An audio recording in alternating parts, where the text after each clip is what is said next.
We're going to go ahead and look at solving by completing the square. Now, to do a quick review, solving quadratics by graphing gives you a nice visual, but not always an exact answer. Solving by factoring will always give you exact answers, but doesn't always work. Because not every type of problem that you'll come across with that's quadratic will factor. So today we're going to look at solving by completing the square. Now, solving by completing the square will always work and will always give you exact answers. So that's one of the reasons why we like completing the square.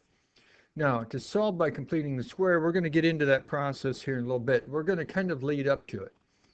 If I wanted to solve this problem for x squared, I would probably go ahead and divide both sides by 16. So then I get x squared equal to this fraction. Then I go ahead and get rid of my squaring by taking the square root. And remember, when you take the square root, to put plus or minus. Take the square root of the top, square root of the bottom, and I get plus or minus 7 over 4. That's what I would do if I just had a x squared and no normal x's to the first power. That's the easiest way to do that.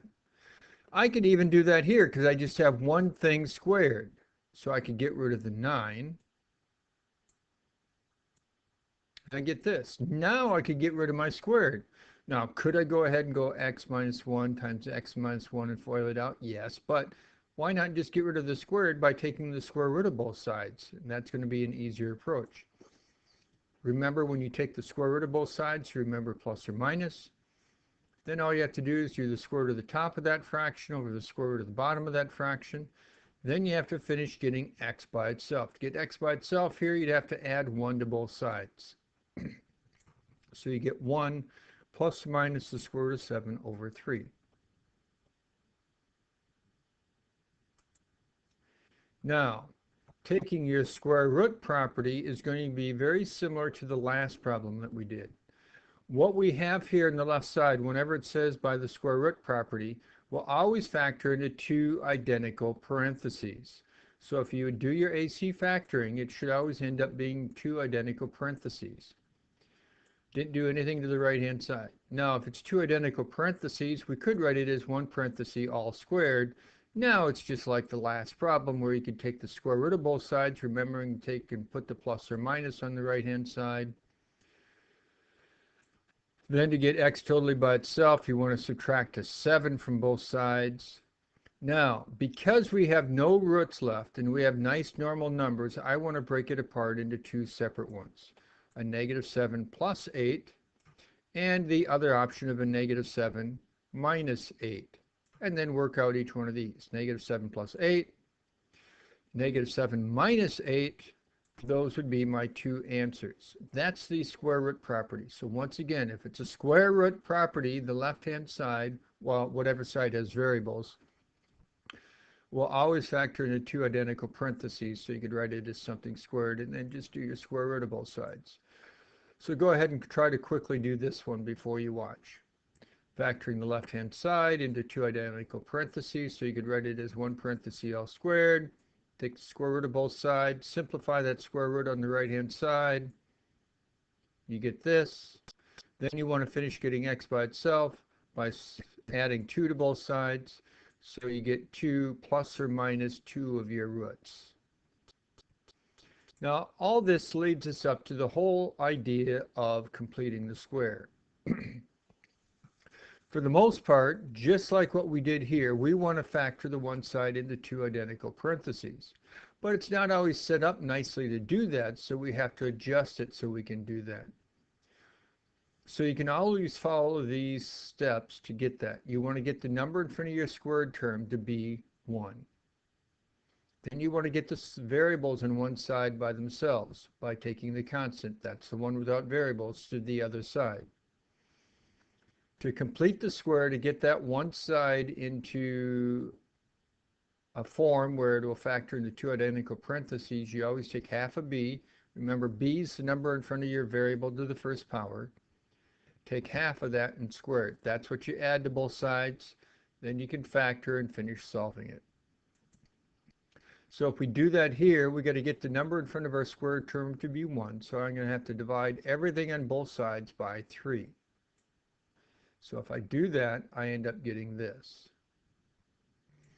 Second step, I want to get the variables on one side by themselves. So I got to get rid of this minus 1/3. So I want to add 1/3 to both sides.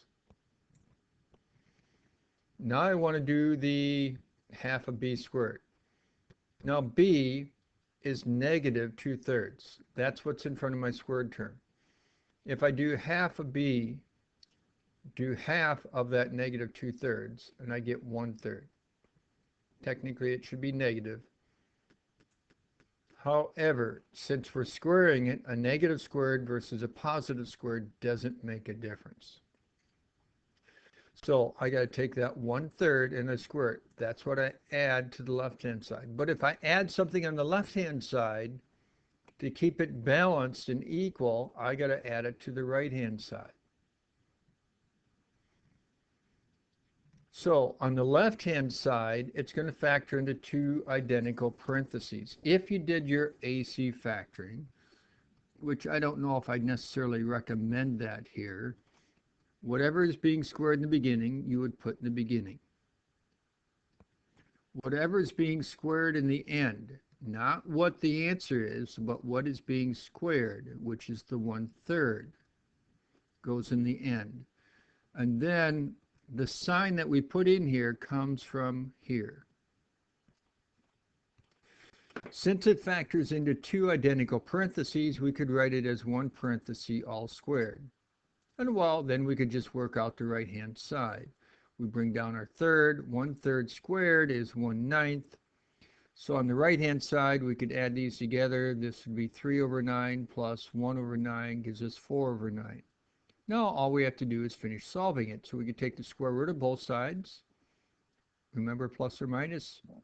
Square root of the 4, 2. Square root of the 9, 3. Then we want to get x by itself by adding 1/3 to both sides.